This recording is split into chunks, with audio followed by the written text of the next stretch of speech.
In your course, do you teach participants to identify structures, muscles, cartilage, fascia, or is this a more generalized method of identifying and releasing tension? It's a bit of both. I don't want to seem like I'm trying to fit everybody's narrative there.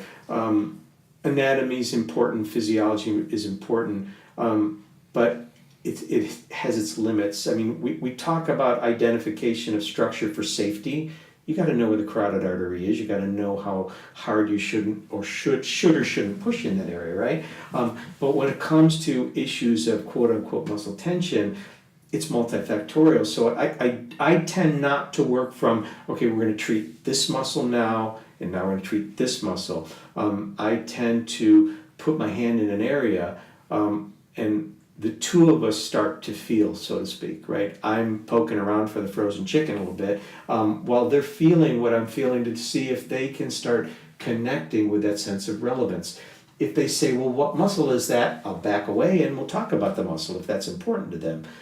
But it's more than just the muscle, right? It's the brain, the central nervous system, everything that is in communication with that muscle, both as a sensory input or sensory output and motor input, that has something to do with why they're having that issue with their voice. Yeah, anatomy is important. We talk about it. But it really is, I think, the beauty or the simplicity of the way I teach this work is it is more about an in-the-moment dance with the patient, okay?